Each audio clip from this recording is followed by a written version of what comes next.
Well, hey, thanks for tuning in to another episode of the Full Frontal Living podcast. Maybe you're watching this on YouTube and seeing me in video. Um, Regardless, I'm happy that you're here. I'm happy that you are joining me for another episode. And today we're going to be talking about, I am going to be talking about the three biggest mistakes that people make in trying to protect their energy. Because as you know, I've got my energy audit program that's going to be opening up for enrollment soon. If you want to get on the wait list, please head over to lisacarpenter.ca/energy, because I want you to feel like you've got abundant energy to do the things that you love and to have more to give to the things and the people that you love while making sure that you're prioritizing yourself. So in order to kind of lead you into this, I thought it was really, really important to talk about some of the mistakes that you are probably making in trying to protect your energy that is absolutely backwards, because it's going to cost you more energy. So let's dive in. I got some notes here. If you've been a long time listener to the podcast, you know I usually just like riff off the cuff, but I really wanted to make sure that I got these 3 points across the plate. So I do have some notes in front of me, which is very organized of me. Who knows? I might even start batching. Again, if you've been listening to for me for a while, you know I often record these podcasts in real time, and batching has been a whole, it's been a journey for me. We'll just leave it at that. Okay, so let's dive in. So the number one biggest mistake people make in trying to protect their energy is believing that other people or circumstances changing is the solution to feeling better. So what this means is you're basically living in this place of when then. When this person changes, when these circumstances change, when I have a new job, when I have more time, when my kids are older, then I will have more time and energy for me. And that is really giving away your power. So I want you to think about for a moment how well you made use of your time and energy when we were all sheltering in place. I truly believe that as a collective, we probably manifested that because everybody's like, I don't have enough time. I don't have enough energy. So during that time, did you give yourself permission to just chill out and rest? Did you give yourself permission to do the things that you've always wanted to do within the confines of your house? Most people, the answer is no. They didn't take better care of themselves because they had more time. They took worse care of themselves. They didn't get more rest. They stayed up later watching Netflix. In fact, many people really let their health deteriorate during the time of the pandemic. So if you believe that your husband needs to change, your kids need to change, the schedule needs to change, you are doing yourself a disservice, because that's actually going to cost you energy. And you're really putting yourself in a place of like, I have no personal power because my life is ruled by forces outside of me. And unless those forces change, I'm never going to feel better. And the way that I like to work is, if you've been hanging out with me for any amount of time, full frontal living is all about your physical relationship with yourself, your emotional relationship with yourself, and the relationship that you have with your environment. And when I say environment, that's other people, places, and things. And it all stands on top of the pillar of personal responsibility. So what is personal responsibility? Well, if you draw a circle outside your feet, everything inside the circle, you are responsible for. You are responsible for creating the life that you want. So for all the things that you can't control and you can't change, you do have responsibility for changing the things you can. This is the whole serenity prayer that so many people live by, right? God grant me the serenity to accept the things I cannot change, the courage to change the things I can, and the wisdom to know the difference. So what can you change? What can you take responsibility for that will support you feeling better and having more energy? So if you want better physical health, it's making yourself a priority. It's making eating healthy food a priority. It's making going to the gym a priority, instead of saying, I don't have time because all these other people are taking my time from me. What does it look like to take back some responsibility? If you weren't trying to meet everybody else's needs, if you weren't trying to make everybody else happy, this is what taking personal responsibility means. Okay. So the solution that you're looking for is not outside yourself. It's not in anything out there changing. It's taking radical responsibility for what you can do. And I know many people will push back on that with the but. And listen, I've been there. I've been there. I was in that perpetual state of victimhood where I believed life was happening to me, not for me. I wanted everybody else to change. And really, you know, when my husband went into rehab, it was a real wake-up call around, what do I want my life to be? Because if my happiness was dependent on him being clean and sober, when was I ever going to be happy? So I had to take responsibility for how I was showing up in the world and doing the work on me so I could get better. Okay. So number 2, the second mistake people make in trying to protect their energy is thinking that it's a time management problem, or being more productive, or having the right system or strategy is going to give you more energy. So this is like slapping lipstick on a pig. You're looking for a solution to the wrong problem.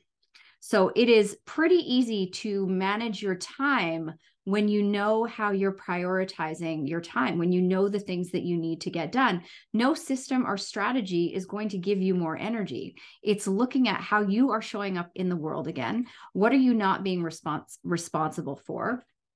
Is it a productivity problem? Because I can tell you that all the women and men that I have worked with, these are some of the most productive people I've ever met in my life.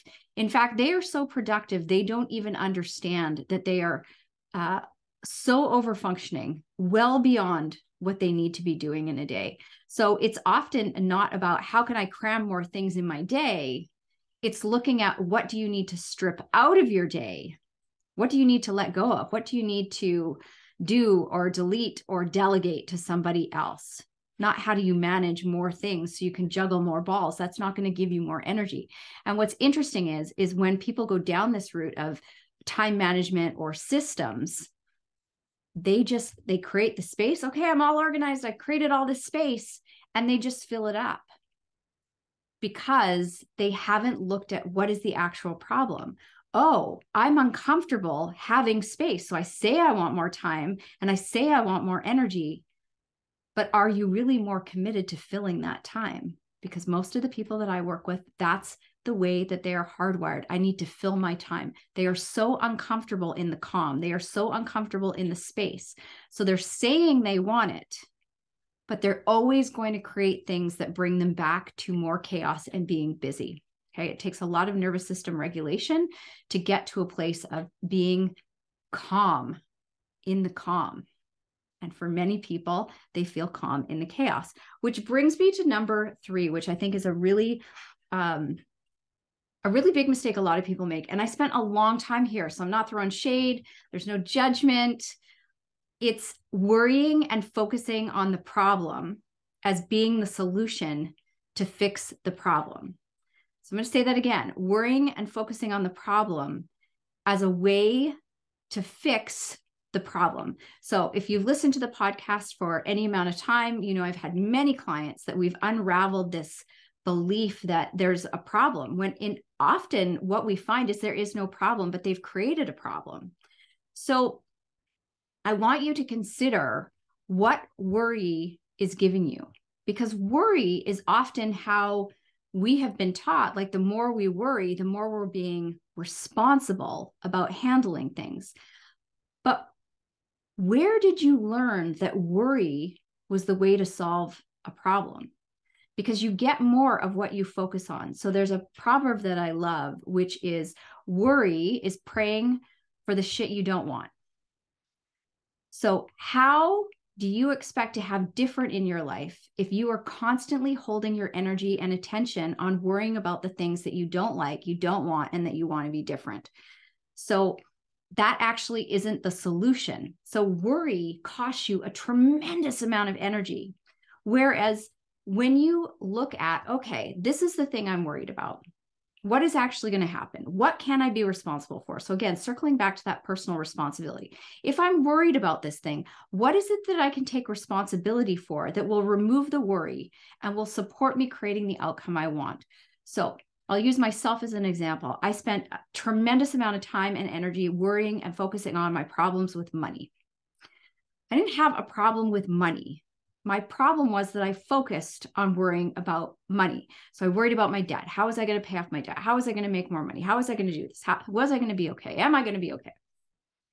And what I ended up doing was realizing, okay, this is the strategy that I need to do to be responsible for taking care of paying off my debt and handling my money. And this is probably a podcast episode that I'll do in the future because I have a very long and twisted journey with how I healed my relationship with money.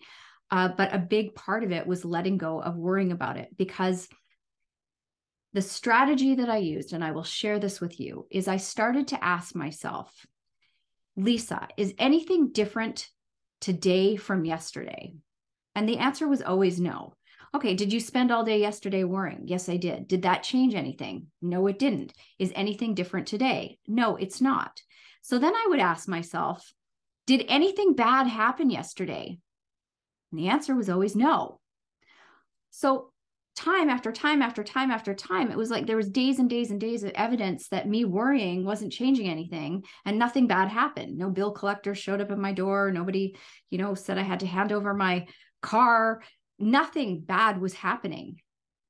So in that moment, I would tell myself, Lisa, stop it. Like, stop spending time worrying and focusing on the problem and put the energy and effort into being responsible for doing the things that will support the outcome you want, right? Automating my bills, using the snowball method to pay off my credit cards, all of these fancy things, but simple. But once I ticked the box on that, what was the point in worrying? Nothing was going to change. And if something had changed, so if I asked myself that question, is anything different today from yesterday? And the answer was yes, then it still came back to, okay, well, what do I need to take responsibility for in this moment? And then I would do that thing. And then I would move on. Okay. So I want you to check out, you can go back and listen to episode 159, because a lot of the reason we get stuck in worry is because we feel more calm in the chaos, which I just mentioned in point number 2, right? We're focusing on the wrong problem. So it's looking at where all are you creating chaos in your life, because that actually is your normal state of being, and how we can start to shift it around so that calm becomes your new normal. But right now, calm and not worrying is probably going to make you feel anxious. So the irony, right? When you try and stop worrying, it's like you worry that you're not worrying. But these are some of the biggest mistakes you might be making while trying to protect your energy. They're actually robbing you of energy, draining your energy. So hopefully this was helpful for you. Again, just a reminder, make sure you are on the wait list for the energy audit. It's going to be an amazing program. I cannot wait to teach it. We're going to go into all the different elements of physical relationship, emotional relationship, and environmental relationship. And we're just going to clear space. We're going to create more calm. We're going to help to regulate your nervous system as you're going through this. You're going to be able to see where you're getting trapped in things and why you're not getting the outcomes that you want.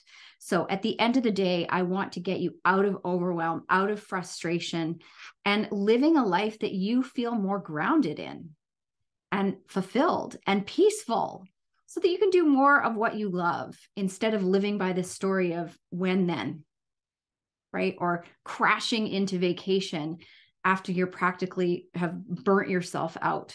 We don't want to do that anymore. I want you to just be running at great energy levels all the time, regardless of what is happening in your life. So thank you for tuning in to another episode. I appreciate you being here. If you haven't yet left a rating and review, I would love for you to do so. If you're watching this on YouTube, make sure you leave a comment below. Let me know what your takeaways from this, or simply drop into my DMs and Instagram and you can leave me a comment there about the episode. I love interacting with my community, so please don't hesitate to reach out. I'm pretty accessible. And thank you so much for being here. And I will catch you on the next episode.